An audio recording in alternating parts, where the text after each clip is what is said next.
أعوذ بالله من الشيطان الرجيم. بسم الله الرحمن الرحيم. الحمد لله رب العالمين والعاقبة للمتقين. الصلاة والسلام على أشرف الأنبياء والمرسلين وأهل بيته الطيبين الطاهرين المعصومين المظلومين. صلوات پڑھیے.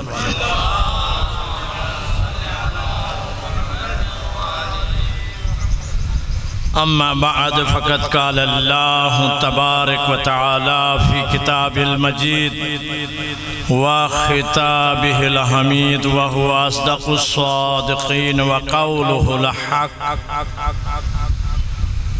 بسم الله الرحمن الرحيم.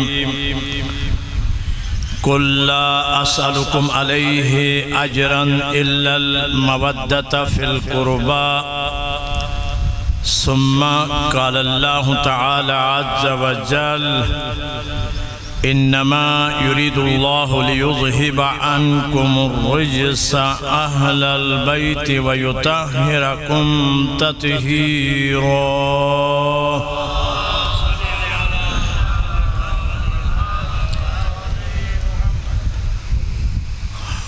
ثم قال الله تعالى عز وجل إن الدين عند الله الإسلام. وقال رسول الله صلى الله عليه وآله وسلم إني تارك فيكم الثقلين كتاب الله وإترتي أهل بيتي. صلوات پڑھیے.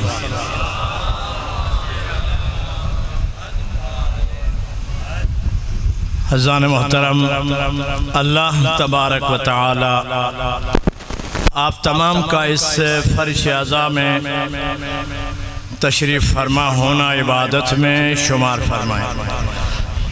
روز محشر حضرت عباس علمدار علیہ السلام کے علم کے سائے میں جگہ نصیب فرمائیں. حضرت امام حسین علیہ السلام خصوصاً حضرت ختمی مرتبت محمد عربی صلی اللہ علیہ وآلہ وسلم کی شفاعت نصیب فرمائیں. اللہ تبارک و تعالی آپ تمام کو صحت و سلامتی عطا فرمائیں. یہ جو علاقہ ہے اللہ آباد، خداوند متعال اس علاقے کو برکات سے نوازے اور اس علاقے میں رہنے والے تمام مسلمانوں کو اللہ تبارک و تعالی صحت و تندرستی عطا فرمائیں اور آپس میں محبت، اخلاق، کردار، شفقت، انس اور مہربانی کے ساتھ رہنے کی توفیق عطا فرمائیں. بانیان مجلس کی توفیقات میں اللہ تعالیٰ اضافہ فرمائیں. اس علاقے کے مرحومین کی اللہ مغفرت فرمائیں. خصوصاً بانیان مجلس کے مرحومین کی اللہ مغفرت فرمائیں. کوئی اگر بیمار ہے تو اللہ تعالیٰ اس کو شفاء کاملہ عطا فرمائیں. آپ تمام کو اللہ تبارک و تعالی حج و زیارات سے مشرف فرمائیں. عزیزان محترم، کربلا انقلاب کا نام ہے. امام حسین علیہ السلام کی شخصیت، امام حسین علیہ السلام کے ساتھ وابستگی، کربلا کے ساتھ وابستگی کیوں ہونی چاہیے؟ اس لیے کہ یہ وابستگی انسان کو اللہ کے قریب کر دیتی ہے. امام حسین علیہ السلام کی مجلس اعزا میں آپ بیٹھ گئے، فرش ازا بچھایا، اس میں آپ آ کر بیٹھ گئے، وعظ و نصیحت کو سماعت کیا، وعظ و نصیحت کو آپ نے سن لیا۔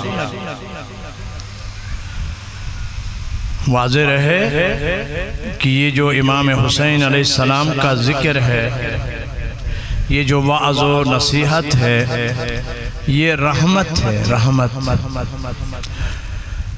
رحمت ایسا نہیں ہو سکتا کہ رحمت کہیں نازل ہو اور آگے اس کا اثر ظاہر نہ ہو، ایسا نہیں ہو سکتا، اور کہیں پر رحمت نازل نہ ہو اور پھر آگے اثر ظاہر ہو، ایسا بھی نہیں ہو سکتا۔ جہاں رحمت نازل ہوگی وہاں اثر ظاہر ہوگا۔ یہ آپ کا جو علاقہ ہے زرعی علاقہ ہے، بارش ہوتی ہے، زمین میں پانی دیتے ہیں آپ، زمین میں وہ صلاحیت ہونی چاہیے۔ ریتلی زمین ہوتی ہے، پتھریلی زمین ہوتی ہے، شور والی زمین ہوتی ہے، سیم زدہ زمین ہوتی ہے، اور دوسری زمین جس میں آپ کاشت کرتے ہیں وہ زمین ہوتی ہے۔ زمین میں صلاحیت ہو، رحمت کا قطرہ، بارش کا قطرہ سمندر میں بھی پڑ رہا ہے، پہاڑ میں بھی پڑ رہا ہے، آپ کے چولستان کے علاقے میں، ریگزار علاقوں میں پڑ رہا ہے۔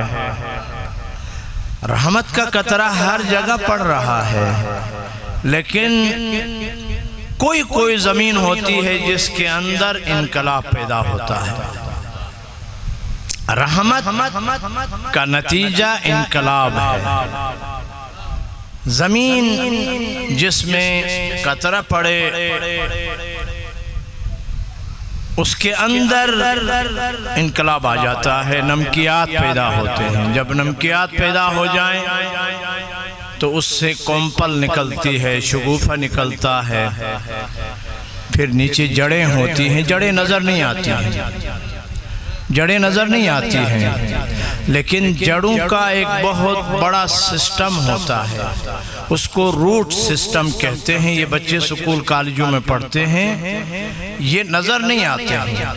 روٹ سسٹم جو ہے وہ زمین کے نیچے ہے، لیکن ایک فنکشن ہے، ان کی ایک ذمہ داری ہے۔ کیا ہے؟ جس زمین نے اپنے اندر جو انقلاب پیدا کیا تھا، جو نمکیات پیدا کیے تھے، یہ جڑیں ان نمکیات کو، اس نمی کو، ان نمکیات کو کھینچ کے درخت کے تنے کی طرف منتقل کریں، اور جب تنے کی طرف منتقل کریں تو پھر باہر کا اثر کیا ہوتا ہے؟ باہر کا اثر یہ ہوتا ہے کہ ہریالی آئے گی، ثمر لگیں گے، پھول شگوفے، یہ سارا باہر کا اثر ہے۔ اندر انقلاب آیا زمین کے، باہر کا اثر ظاہر ہوا۔ اس لیے فقہا نے دین اسلام کو ایک درخت سے تشبیہ دی ہے، ایک درخت سے تشبیہ دی، ارکان اسلام کو بتایا۔ اس درخت جو اسلام کو، جس میں اللہ تعالیٰ نے فرمایا ان الدین عند اللہ الاسلام، اس دین اسلام کو درخت سے تشبیہ اس لیے دی فقہا نے کہ جو انسان کے دل میں عقیدے سے تعلق ہے ان کو اصول کہا، جیسے توحید ہے، نبوت ہے، امامت ہے، قیامت ہے، اس پر عقیدہ ہوتا ہے، یہ روٹ سسٹم ہے۔ دل کی زرخیز زمین اگر زرخیز ہے تو اصول دین کیا ہے؟ اسلام کا روٹ سسٹم ہے۔ اگر روٹ سسٹم کربلا سے آپ کے دلوں میں انقلاب نہ آئے، امام حسین کے وعظ و نصیحت، آپ کے فرامین، آپ کی سیرت، آپ کی شخصیت سے آپ کے دل میں انقلاب نہ آیا، پھر مجالس کا کیا فائدہ؟ یہ جو جوان بیٹھے ہیں، یہ عشر محرم الحرام کی مجالس سننے کے بعد شب نماز بجا نہ لائے تو انہوں نے کیا حاصل کیا؟ ان جوانوں نے اگر پنجگانہ نماز نہیں پڑھی تو انہوں نے کربلا کیا سمجھا؟ امام حسین کو کیا سمجھا؟ ان کے دل میں روٹ سسٹم کیا درست ہوا؟ اگر ایک بیٹی بہن ماں حجاب کو نہیں اپناتی، اس نے کربلا کو کیا سمجھا؟ امام حسین کو اس نے کیا سمجھا؟ لہذا یہ جو آپ کا خطہ ہے، یہ رحیم یار خان سے وہ جو پاٹھک ہے وہاں سے شروع ہوتا ہے تا یہاں تک۔ کل ایک جگہ میں مجلس پڑھنے گیا، وہاں ایسے خچ جوان جو 10 سال 8 سال سے لے کر کے 20-25 سال تک جوان اتنے زیادہ تھے، میں نے حیرت ہو کے پوچھا کہ اتنی آبادی؟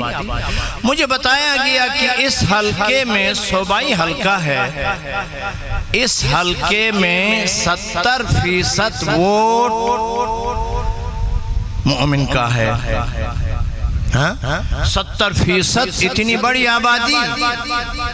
یاد رکھنا، جہاں اتنی آبادی ہو، اتنی زمین ہو، اتنا کچھ ہو، وہاں سے پورے پاکستان کے لیے فائدہ ہونا چاہیے۔ وہاں سے کوئی ڈی سی پیدا نہیں ہوتا،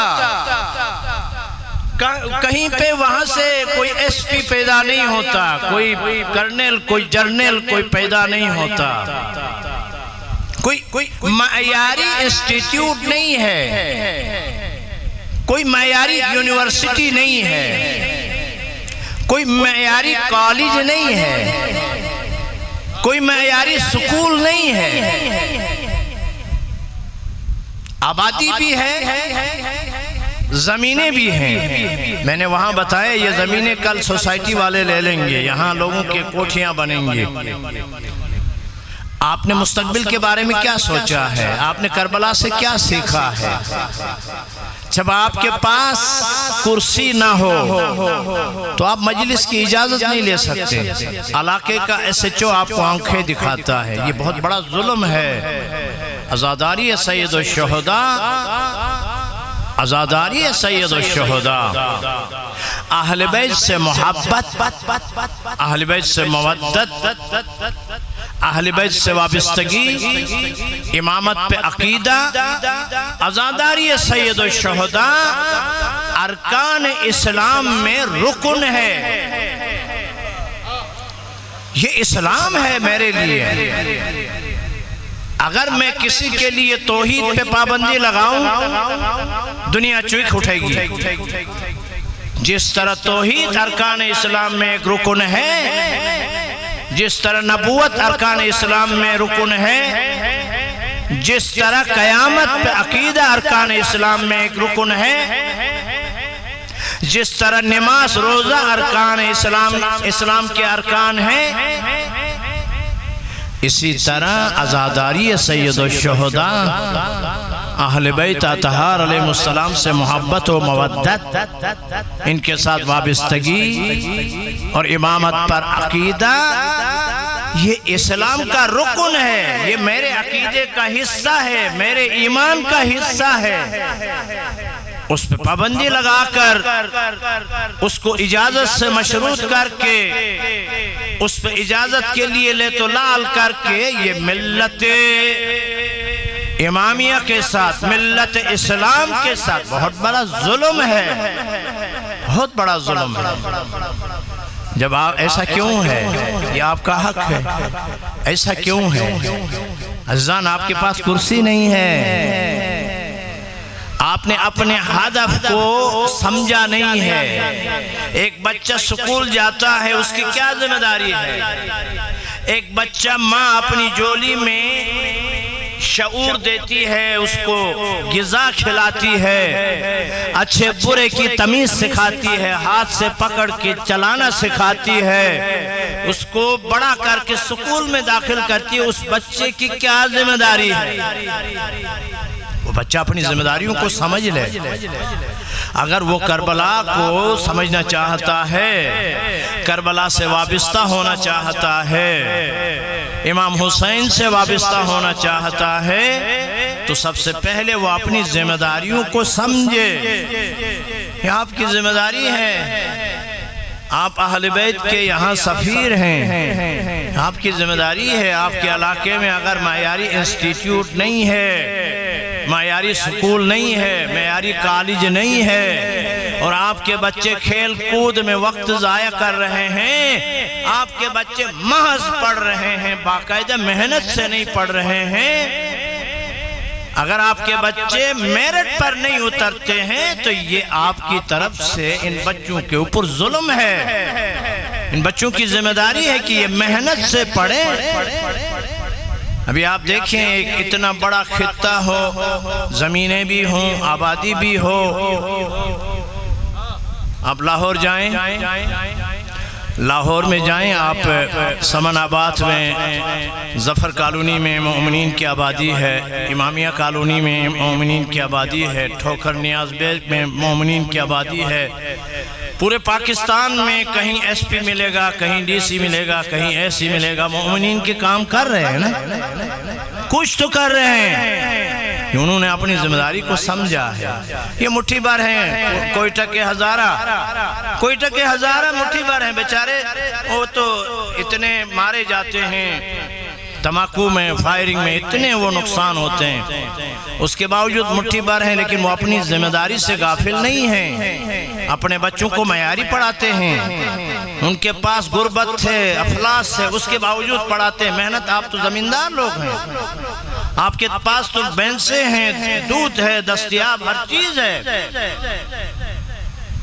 وہ تو بیچارے غریب لوگ ہیں، انہوں نے اپنی ذمہ داری کو سمجھا۔ اور پاکستان میں کہیں نہ کہیں آپ جائیں تو ان کا کوئی نہ کوئی افسر آپ کی خدمت کے لیے دستیاب ہوگا۔ ہمارے خطے کے لوگ، آپ اسلام آباد میں جائیں، کوئی نہ کوئی این جی او اس کے کی پوائنٹ پہ ہوں گے، جہاں آبادی زیادہ ہو، جہاں خطہ ہو، زمین ہو، وہاں کے مومنین اگر ایک معیاری انسٹیٹیوٹ نہ بنائیں، وہاں کے مومنین ملک پاکستان کے لیے معیاری کوئی آفیسر نہ دیں، تو انہوں نے اپنی ذمہ داریوں کو کیا سمجھا؟ عزیزان محترم، یہ آپ کی ذمہ داری ہے۔ اگر ایسا نہیں کریں گے تو یہ جو سلسلہ ہے اجازت نہ دینے والا، یہ آگے بڑھے گا تو آپ کی نسلوں کے لیے نقصان دہ ہے، یہ بہت نقصان دہ، بہت بیانک سلسلہ ہے۔ مذہب شیعہ یہ عین اسلام ہے، اہل بیت اطہار علیہ السلام یہ اسلام ہے، یہ پورے ورلڈ میں اپنی ذمہ داریوں کو بے احسن طریق نبھا رہے ہیں۔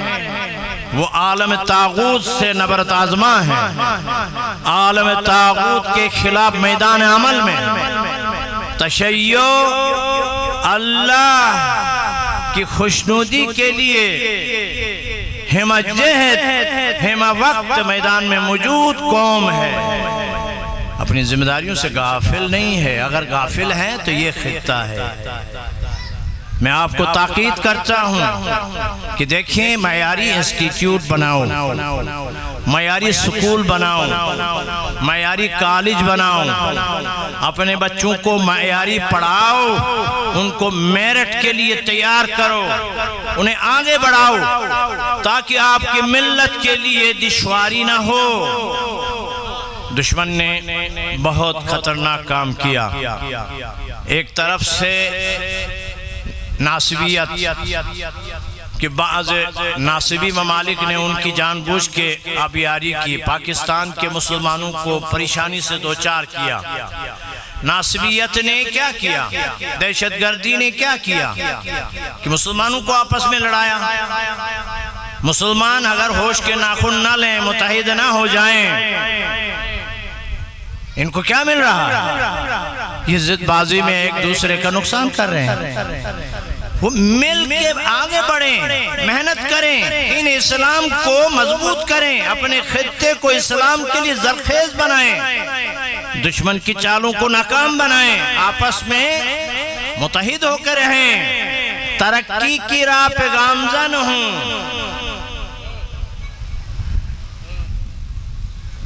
الحمدللہ تمام مسلمان کربلا سے وابستہ ہیں، امام حسین سے وابستہ ہیں، محبت رکھتے ہیں.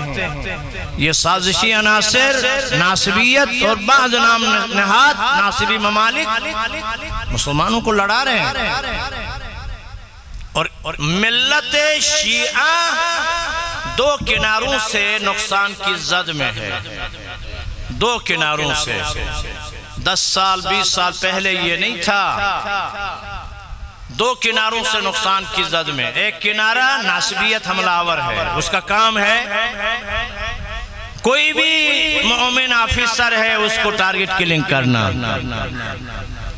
کوئی دانشور ہے، کوئی وکیل ہے، کوئی عالم ہے، کوئی ڈاکٹر ہے، کوئی پروفیسر ہے، ان کو مصیبت سے دوچار کرنا. اور دوسرا تکفیریت پھیلانا. تکفیریت پھیلانا شایان حیدر کرار کے خلاف. حالانکہ یہ کلمہ گو ہیں، یہ اپنی نماز میں کلمہ پڑھتے ہیں، نماز جنازہ میں چیخ چیخ کے پڑھ رہے ہوتے ہیں. کیا مسلمانوں کو یہ نظر نہیں آتا ہے جو نماز جنازہ میں پڑھتے ہیں اشہد اللہ الہ الا اللہ وحدہ لا شریک لہ واشہد ان محمدا عبدہ ورسولہ؟ یہ نظر نہیں آتا. یہ مسلمان ہونے کے لیے یہ کلمہ کافی نہیں ہے. لا الہ الا اللہ محمد رسول اللہ یہ کلمہ کافی نہیں ہے. کیا نماز میں تشہد میں کیا پڑھتے ہیں؟ یہی تو پڑھتے ہیں نا شیعہ تشہد میں اشہد اللہ الہ الا اللہ وحدہ لا شریک لہ واشہد ان محمدا عبدہ ورسولہ. اور کیا پڑھیں؟ یہی تو کلمہ ہوتا ہے. زبان سے کہہ دیا مسلمان ہوا، لیکن تکفیری نہیں مانے گا. کیوں نہیں مانے گا؟ اس لیے کہ آپ حق پر ہیں. جو کربلا سے وابستہ ہو، جو امام حسین سے وابستہ ہو، یاد رکھو جوانوں، اگر ہدف سے غافل ہو جاؤ گے، ہدف سے غافل ہو جاؤ گے، اپنے آپ کو تبدیلی میں نہیں لاؤ گے، انقلاب کی طرف قدم نہیں رکھو گے، مجلس اعزا میں آ کر حسین شناسی نہ کرو، کربلا شناسی نہ کرو گے تو پھر کیا نقصان ہوگا؟ روایتی انداز میں آ کے مردہ یزید کو آپ اگر لعنت ملامت کر کے چلے گئے، اس سے کیا ہوگا؟ اگر آپ کے پاس زندہ یزید آ جائے اور آپ کے ساتھ مجلس میں بھی بیٹھے، آپ کے ساتھ جلوس میں بھی چلے، سارا سال آپ کے ساتھ رہے، آپ کو انقلاب سے باز رکھے، آپ کو اپنے وجود کے انقلاب سے باز رکھے، آپ کو نماز سے دور رکھے، آپ کو نماز شب سے دور رکھے، تہجد سے دور رکھے، آپ کو نماز پنجگانہ سے غافل رکھے، اور پھر گھر میں چھت میں اینٹینا لگا کے وہ اپنا وجود رکھ کر ماں بہن کو حجاب سے دور رکھے، وہ بازار جائے، ماں بہن میری بہو میری بیٹی بازار جائے، تنگ لباس پہن کے جائے اور بازار میں جائے، اپنے بالوں کی نمائش کرے، اور وہ پھر نماز سے غافل ہو جائے، اپنے بچوں کی تربیت سے غافل ہو جائے، دین اسلام کے احکام کی پیروی نہ کرے، اس نے تبدیلی حاصل نہ کی. زندہ یزید تو خوش ہوگا. آپ 10 دفعہ کیا آپ 15,000 مرتبہ یزید مردہ یزید کو لعنت ملامت کرو، اس سے کوئی فرق نہیں پڑے گا جب تک کہ زندہ یزید کی پیروی نہ کرو. زندہ یزید کی پیروی نہ کرو گے، زندہ یزید آپ کے خلاف سازشیں کرتا رہے گا۔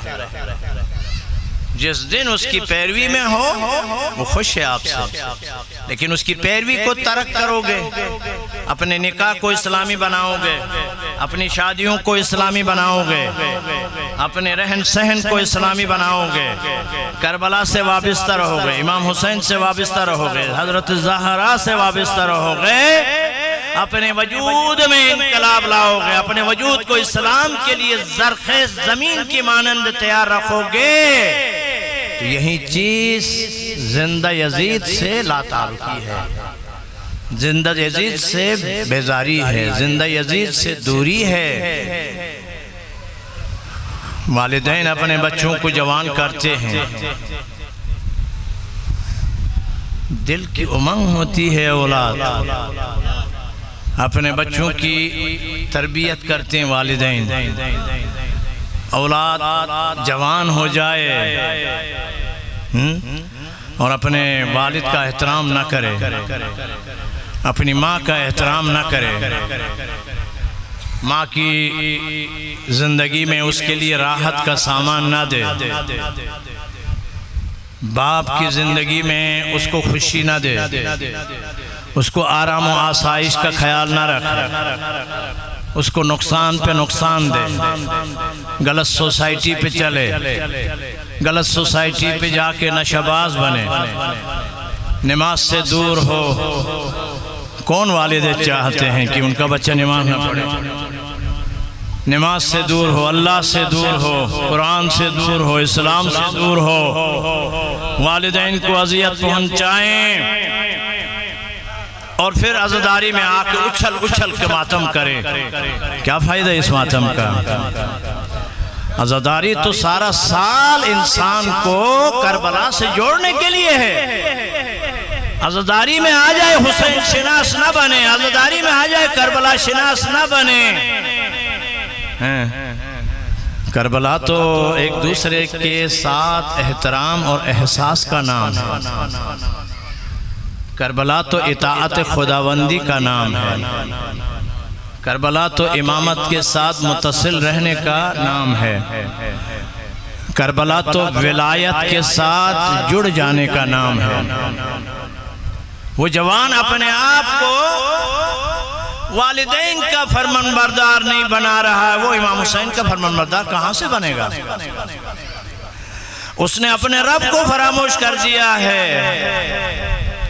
جس رب نے اس کو خلق کیا، اپنے رب سے وابستہ رہنا ہے تو یقیناً کربلا کو، امام حسین کو اپنے دل میں اتارنا ہوگا۔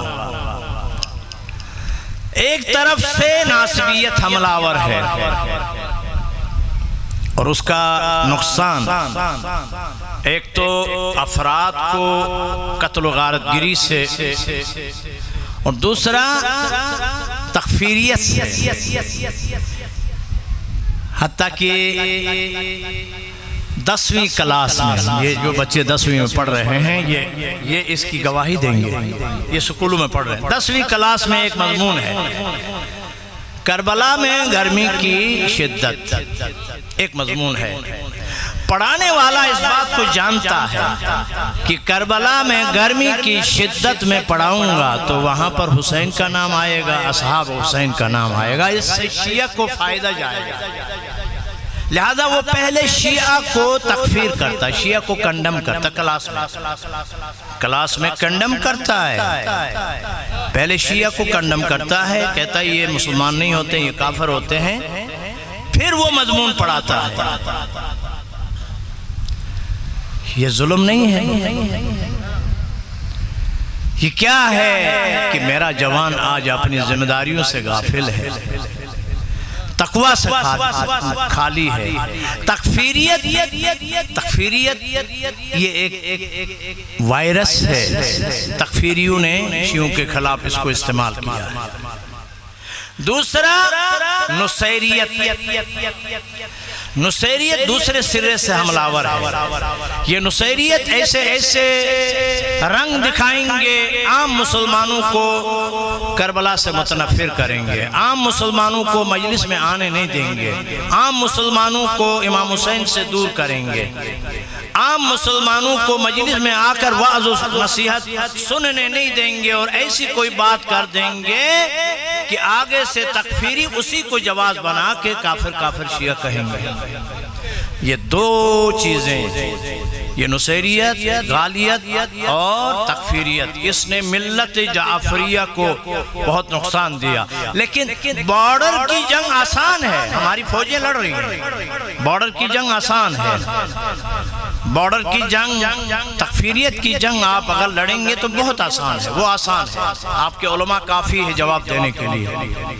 لیکن یہ جو جنگ ہے نا، جو گھر گھر جنگ ہے، گھر گھر بحث ہے، باپ بیٹے سے اختلاف کرتا ہے، بیٹا باپ سے اختلاف کرتا ہے، یہ خطرناک وائرس ہے۔ یہ میرے جوان کو برباد کرنے کے لیے سازش ہے، میرے جوان کو کربلا سے امام حسین سے دور کرنے کے لیے سازش ہے، کردار سے خالی کرنے کے لیے سازش ہے۔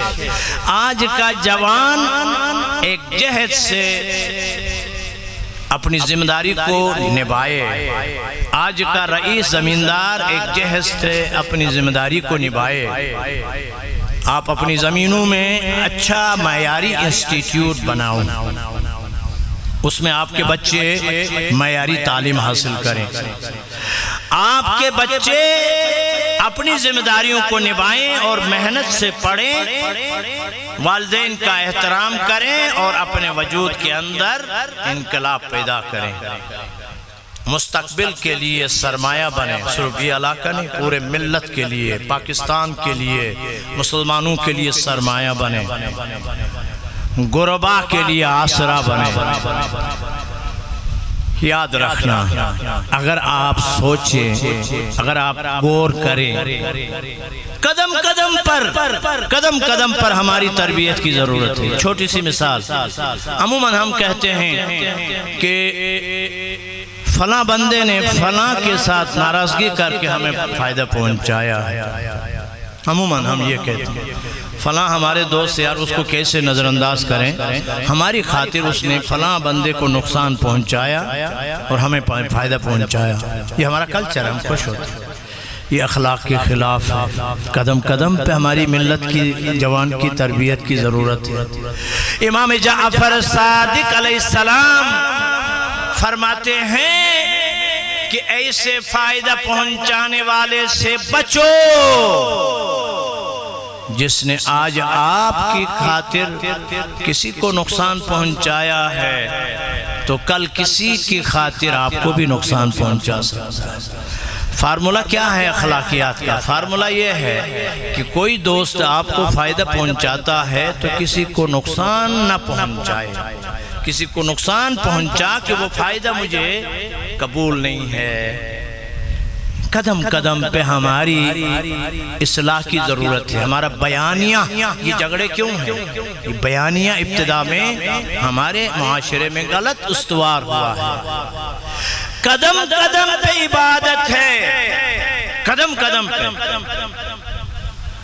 آپ گھر میں ہیں، آپ حج پہ گئے، آپ اپنے گھر پہ ہیں، دیکھو جو اللہ تعالیٰ آپ کو حج نصیب کرے، جب آپ حج پر جائیں، طواف کیا، تھک گئے اور کچھ نہیں ہے، بس تھک گئے، آ کے کعبے کی مسجد حرام کی دیوار سے ٹیک لگا کے کعبے کی طرف دیکھتے رہو، کعبے کی طرف دیکھتے رہو، سامنے کعبہ ہے، دیکھتے رہو دیکھتے رہو دیکھتے رہو، عبادت ہے اور کچھ کام نہیں کیا، بس دیوار سے ٹیک لگا کے کعبے کی طرف دیکھتے رہے، عبادت ہے۔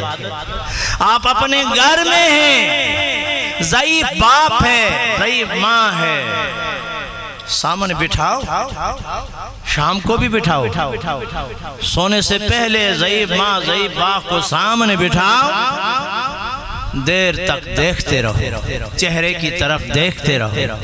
ماں پوچھے کہ بیٹا کیا دیکھ رہا ہے؟ ماں تیرے چہرے کی طرف دیکھنا عبادت ہے اس لیے دیکھ رہا ہوں۔ ماں خوش ہوگی نا، آپ سے خوش ہوگی۔ باپ کے چہرے کی طرف دیکھتے رہو، دیکھتے رہو۔ باپ پوچھے گا بیٹا کیا دیکھ رہے ہو؟ کہو، شرماؤ نہیں، کہو بابا جان آپ کے چہرے کی طرف دیکھنا عبادت ہے نا اسی لیے دیکھ رہا ہوں۔ تو آپ سے خوش ہوگا۔ صبح ماں ہے، ضعیف ماں ہے، باپ ہے، سامنے بٹھا کے دیکھو، دیکھتے رہو، دیکھتے رہو۔ عبادت ہے، عبادت قرار دیا اللہ نے۔ یہ ہمارے چھٹے امام نے فرمایا یہ عبادت ہے اور قرآن مجید ہے۔ قرآن مجید کھول کے دیکھتے رہو، عبادت ہے۔ اگر آپ غور کریں تو قدم قدم پہ اخلاقیات، قدم قدم پہ عبادت ہے۔ اگر غور نہ کرے، فکر نہ کرے، اپنے اندر تربیت نہ کرے تو گھنٹوں مجلس میں بیٹھے اچھل اچھل کے ماتم کریں، اس کا کوئی فائدہ نہیں ہوگا، اس کو فائدہ نہیں ہوگا۔ دین اسلام انسانی اخلاق کو درست کرنے کا نام ہے۔ نبی اکرم صلی اللہ علیہ وآلہ وسلم اخلاق کے حوالے سے تمام تر انبیاء، تمام تر رسل، تمام تر اوصیاء، تمام تر انسانوں سے افضل ہیں، اعلیٰ درجے پر ہیں اخلاق میں۔ اور آپ کا اخلاق، نبی اکرم کا اخلاق مکارم اخلاق کیا ہے؟ آپ کیوں نہیں بول رہے ہیں؟ مکارم اخلاق، یہ لفظ یاد کرنا، یہ جوان بچے ان کو کام آئے گا، یونیورسٹی تک کام آئے گا۔ مکارم اخلاق یہ لفظ ہے مکارم۔ یہ مکارم کہاں سے نکلا ہے؟ کرم سے، کاف رے میم، کرم۔ دیکھو ایک لفظ مکارم، کرم، یہ ایک ہی مادے کے نکلے ہوئے حروف، اور یہ کریم، کریم ایک ایسا نام ہے کہ اگر اس کو یوں کہا جائے کہ ایک لفظ ہے لئیم، لئیم، لئیم نہ خود کھاتا ہے نہ دوسروں کو کھانے دیتا ہے، اس کی جائیدادیں زمین بوس ہو جاتی ہیں، ہزاروں سال بعد ایکسویٹر نکال لیتا ہے، وہ لئیم ہے۔ ایک لفظ ہے بخیل، بخیل وہ ہوتا ہے جو خود کھاتا ہے دوسروں کو نہیں دیتا ہے، وہ بخیل ہے۔ نبی اکرم سے سوال ہوا یا رسول اللہ من ہوا بخیل؟ قالا من بخل بالسلام فہوا بخیل۔ ہمارے ائمہ نے سلام میں پہل کیا، سلام کرنے میں پہل کرو۔ یہ سلام قرآن مجید میں اللہ تعالیٰ نے بتا دیا، یہ سلام کو ترک نہ کرو، یہ دشمن کی سازش ہے، سلام کو ترک کر کے یہ سازش ہے، سلام کو ترک نہ کرو۔ من بخل بالسلام فہوا بخیل، جو سلام میں بخل کرتا وہ بخیل، جو خود کھائے دوسروں کو نہ دے اس کو بخیل کہتے ہیں۔ اور ایک لفظ ہے سخی، سخی وہ ہوتا ہے جو خود بھی کھاتا ہے دوسروں کو بھی کھانے کے لیے دیتا ہے، سخی، سخی جو خود بھی کھاتا ہے دوسروں کو بھی کھلانے کے لیے دیتا ہے۔ سخاوت اپناؤ، سخاوت، اللہ تعالیٰ نے سخاوت کی صفت انسان کے لیے زیبا قرار دی۔ سخاوت اپناؤ، اللہ بہت دے گا، اللہ کا وعدہ ہے 1 کا 70 دے گا۔ سخاوت اپناؤ، سخی خود بھی کھاتا دوسروں کو بھی کھلاتا ہے۔ ایک لفظ ہے کریم، کریم اپنے پیٹ میں پتھر باندھتا ہے دوسروں کو کھلاتا ہے۔ ایک شخص آیا دور سے، کھجور کے باغ میں ایک شخص پانی دے رہا ہے، قریب آ کے کہا میں بہت بھوکا ہوں، مسافر ہوں، کچھ کھانے کے لیے ہے تو دے دو۔ پانی دینے والے نے، جو باغ میں پانی دے رہا تھا، اس نے کہا پھلاں کھجور کے سائے میں میری کمر بند ہے، وہاں سے جا کر کھا لینا۔ وہ گیا، دیکھا، اس میں دیکھا جو کی روٹی ہے، سخت روٹی ہے۔ وہ جو کی روٹی اس سے کھائی نہ گئی۔ اس نے کہا یہ تو میں نہیں کھا سکتا۔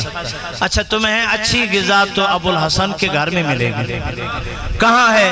مسجد نبوی کی بالکل ساتھ ہی تو ہے۔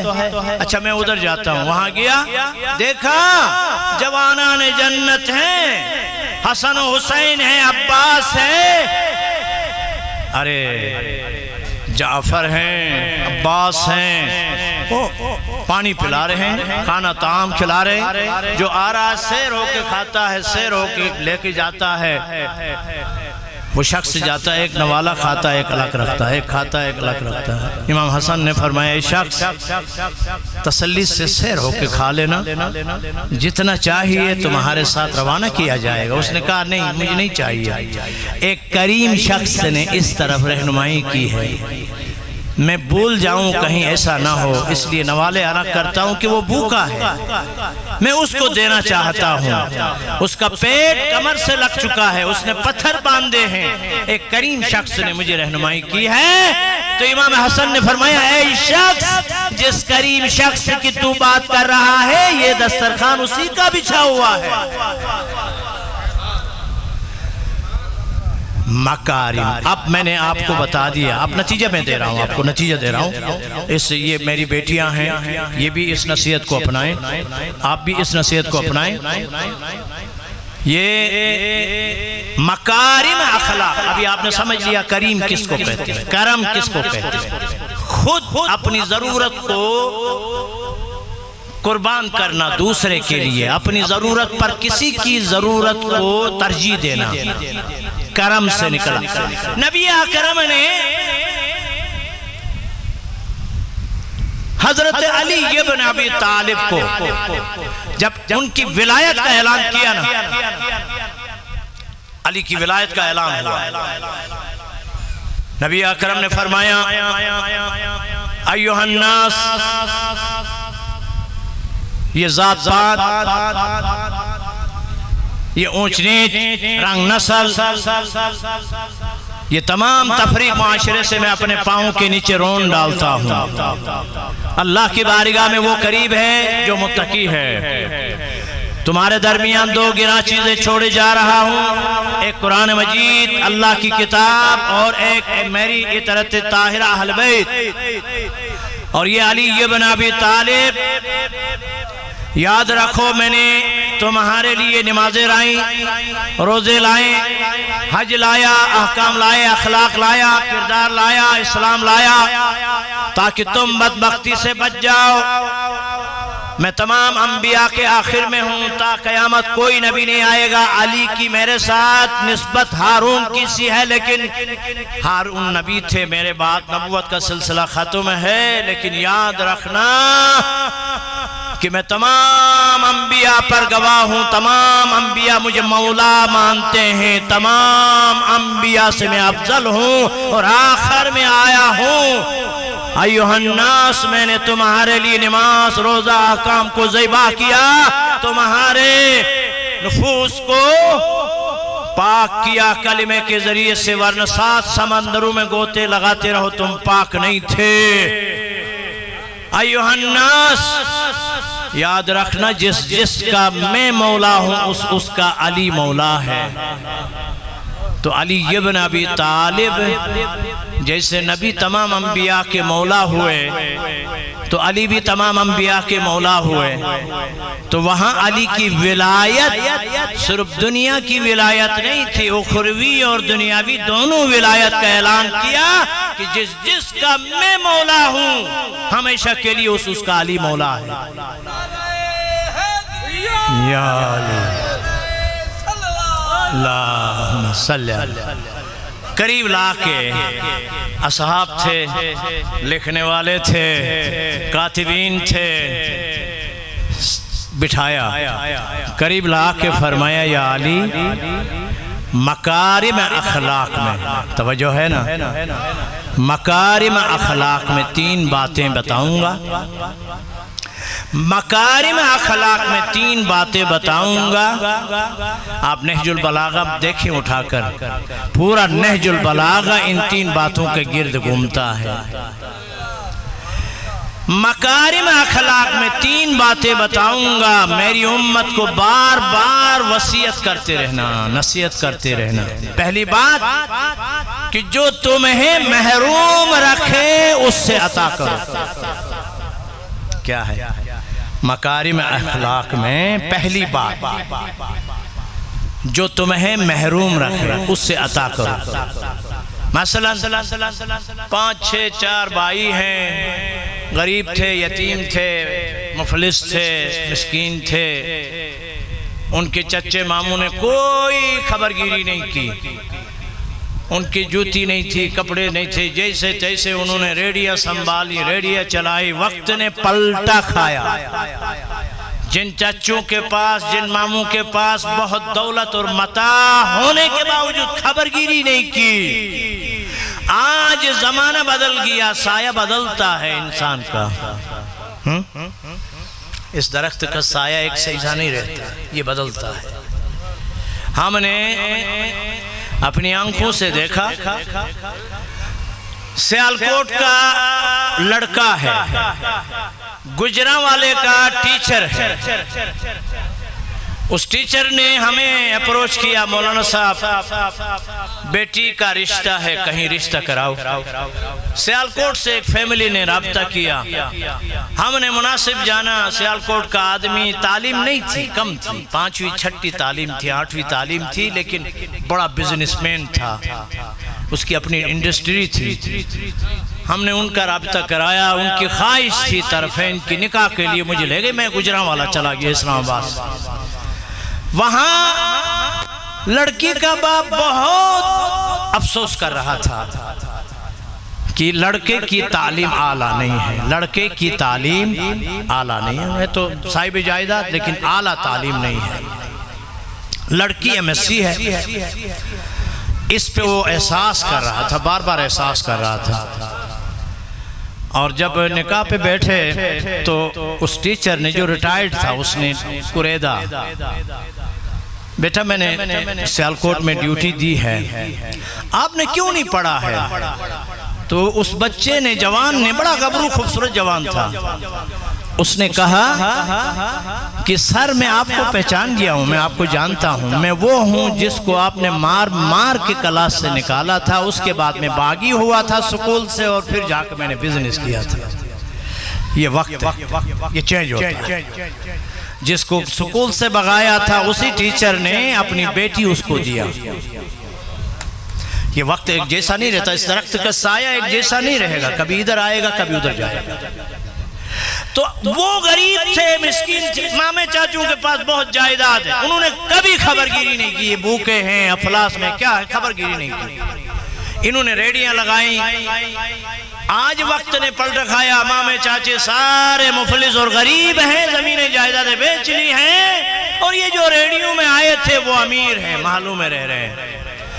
تو مولا فرماتے ہیں، نبی اکرم فرماتے ہیں، یا علی وصیت کرو، میری امت کو نصیحت کرو۔ مکارم اخلاق میں یہ ہے، یہ مت کہنا جب ہم غربت میں تھے تو ہماری خبرگیری نہیں کی گئی، آج ہم کیوں دیں؟ نہیں، اللہ نے تمہیں اس لیے دیا ہے۔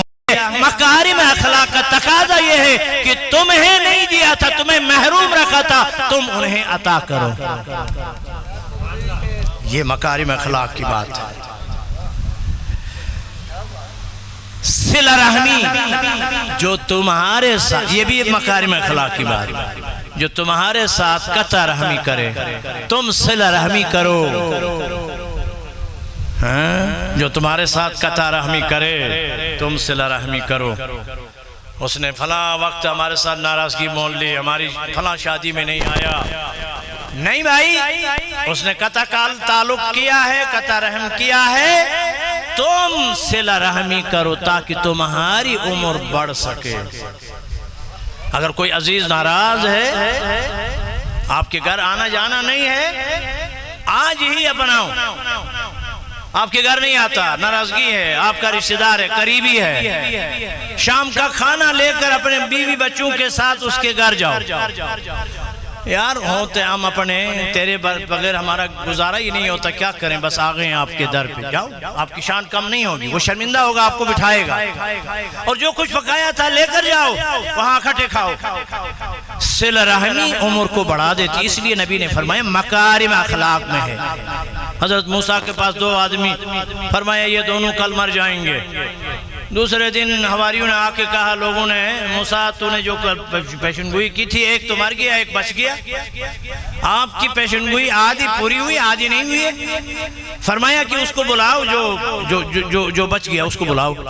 بلایا گیا، حضرت موسیٰ نے پوچھا تم نے کیا کیا تھا یہاں سے جا کر؟ اس نے کہا کچھ بھی نہیں کیا تھا، بھائی کے ساتھ میں گھر جا رہا تھا، راستے میں ہماری پھپھو کا گھر آیا، وہ ناراض تھی، بابا سے ناراض تھے، ہمارے گھر نہیں آتی، ہم ان کے گھر نہیں جاتے۔ میں نے کہا بھائی آخر دادا کا خون ہے، ہم پھپھو کے گھر جائیں، مل لیں، بوڑھی ہو گئی ہے، جا کے مل لیں۔ بھائی نے کہا میں نہیں جاتا۔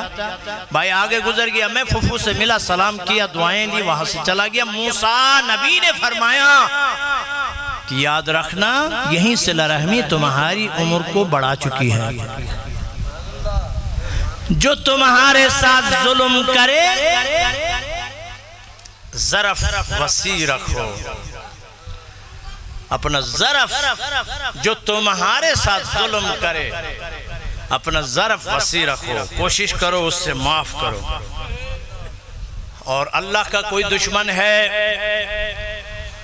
ائمہ خدا علیہ السلام کا دشمن ہے، نبی اکرم کا دشمن ہے، اس کی شریعت میں سزا معین ہے۔ لیکن اگر کسی نے، امتی نے آپ کے ساتھ کوئی ناانصافی کی، ظلم کیا ہے، تو آپ معاف کرو، اسے معاف کرو، ظرف وسیع رکھو۔ حضرت امام سجاد علیہ السلام کے پاس امام نے مضافات میں جا کے زمینوں کو آباد کیا، وہاں درس و تدریس کا اہتمام کیا، وہاں رہ رہے تھے۔ جب مدینے میں تاراجی ہوئی، خود حکمران طبقے کی عزت محفوظ نہ رہی، تو حسین بن نمیر باغتا ہوا اپنا حرم لے کے، اپنی خواتین کو لے کے گاؤں میں گیا، تو کسی نے کہا کہ ایک کریم شخص ہے، اس کے پاس تمہیں پناہ مل سکتی ہے۔ اس نے جا کے دق الباب کیا، اس نے وہاں پناہ طلب کی، کھانا کھایا سیر ہو کے، پھر پانی پیا شیریں، پھر دیر تک چہرے کی طرف دیکھتے ہوئے کہا میں نے آپ کو پہچان لیا، شاید آپ نے مجھے نہیں پہچانا۔ امام نے فرمایا میں تجھے کیسے بھول سکتا ہوں، میں نے تجھے پہچان لیا ہے، تو میرے بھائی علی اکبر کا قاتل ہے، میں تجھے کیسے بھول سکتا ہوں۔ اس نے کہا اس کے باوجود یہ جود و سخا، اس کے باوجود یہ مہمان نوازی، اس کے باوجود یہ مکارم اخلاق، فرمایا وہ تمہارا ظرف تھا، یہ ہمارا ظرف ہے۔ ہمارے ائمہ خدا علیہ السلام کی سیرت، ان کا کردار، کربلا شناسی اسی لیے ضروری ہے۔ کربلا شناسی در حقیقت انسان شناسی ہے، حسین شناسی اسی لیے ضروری ہے، حسین شناسی در حقیقت انسان شناسی ہے۔ ارے یہ وہ ہستیاں ہیں کہ جنہوں نے اللہ کی بارگاہ میں بد دعا کے لیے ہاتھ کبھی نہیں اٹھایا۔ حضرت فاطمہ زہرا، تاریخ میں 3 شخصیات ایسی گزری ہیں، 3 شخصیات جو چیخ چیخ کے نہ رو سکی، 3 شخصیات تاریخ میں ایسی ہیں جو سسک سسک کے روتی رہی، ان پہ امت محمدی نے چیخ کے رونے پر پابندی لگائی۔ وہ ہستیاں سسک سسک کے روتی تھی۔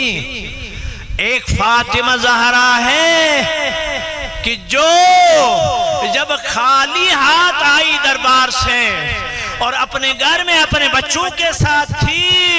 ارے وہ زہرا ایک وقت آیا کہ زہرا کا سر در اور دروازے کے بیچ میں آیا، سر زخمی ہوا، زہرا کی آنکھوں سے خون جاری ہوا، اور پھر اس کی پسلیاں ٹوٹی۔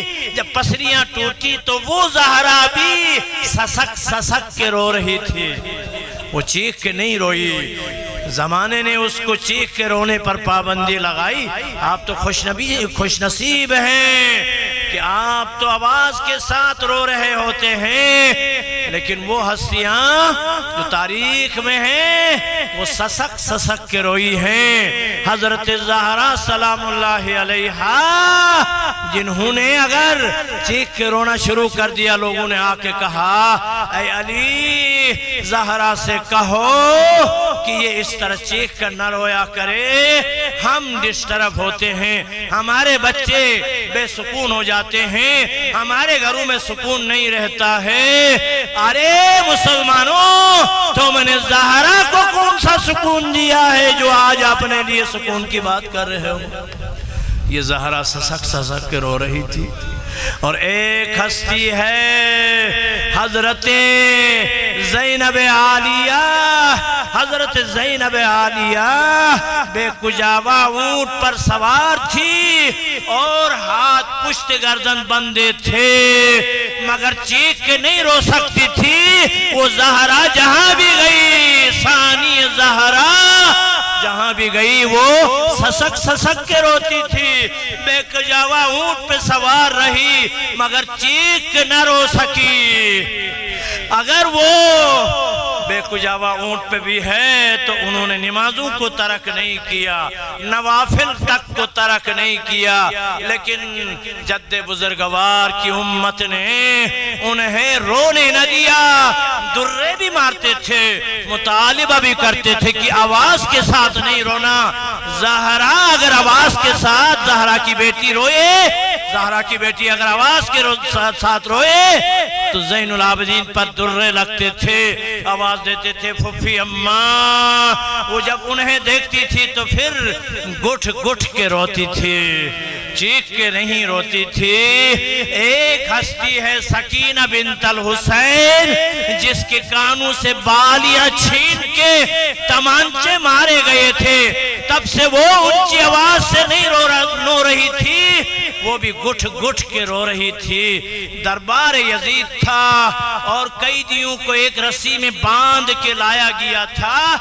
غالباً حضرت امام علی زین العابدین علیہ السلام دربار میں مسجد عمومی میں ایک ستون کے ساتھ تھک کی وجہ سے، تھکاوٹ کی وجہ سے ٹیک لگا کے بیٹھے تھے، اور آپ کے بعد چند افراد رسی سے بندے ہوئے تھے، اس کے بعد بچے بندے ہوئے تھے رسیوں میں۔ ان بچوں میں درمیان میں سکینہ بنت الحسین تھی جو گٹھ گٹھ کے رو رہی تھی، سسک سسک کے رو رہی تھی۔ اور اتنے میں یزید تخت پہ اپنی 4 سال بیٹی کو بٹھا کے موجود تھا۔ اتنے میں کہا کہ سروں کو لایا جائے، سر حسین کو لایا گیا، تشت میں رکھ کے ارے یزید کے سامنے ٹیبل پہ رکھا گیا تو سکینہ نے دیکھ کے سسک سسک کے گٹھ گٹھ کے رونا شروع کر دیا۔ تو اتنے میں یزید کی بیٹی نے بھی رونا شروع کر دیا۔ یزید نے کہا کہ میں تمہارا باپ موجود ہوں، یہ تو ہمارے قیدیوں کے بچے ہیں اس لیے رو رہے ہیں، لہذا تم کیوں روتی ہو؟ تم خوفزدہ نہ ہو، تمہارے ساتھ میں موجود ہوں۔ تو اس کی بیٹی نے کہا بابا جان، وہ جو تشت پہ سر رکھا ہوا ہے، کیا باغیوں کے سر آنسو بہاتے ہیں؟ کیا باغیوں کے سر قرآن کی تلاوت کرتے ہیں؟ کیا باغیوں کے سر اپنی بچیوں کو دیکھ کے آنسو بہاتے ہیں کہ دیکھ میں دیکھ رہی ہوں کہ یہ سر جو آنسو بہا رہا ہے یہ کس کا سر ہے؟ تو اس وقت یزید نے تفاخرانہ کھڑے ہو کر اپنی چھڑی کو لے کر امام حسین علیہ السلام کے سر اقدس پہ چھڑی سے وار کرنا شروع کر دیا، پھر ہونٹوں پہ وار کر دیا۔ امام حسین کے ہونٹ مبارک پھٹ گئے۔ اتنے میں دربار سے ایک شخص کھڑا ہوا، کہا اے یزید، اے امیر، جس سر کو تو چھوٹیاں مار رہا ہے، جس سر کو تو چھڑی سے وار کر رہا ہے، جن ہونٹوں کو تو مار مار کے زخمی کر رہا ہے، نبی کو میں نے ان ہونٹوں کو چوستے دیکھا ہے، ان رخساروں پہ بوسے لگاتے دیکھا ہے، اس سے شخصیت کو دوش پہ اٹھاتے دیکھا ہے۔ اللہ لعنت اللہ علیہ۔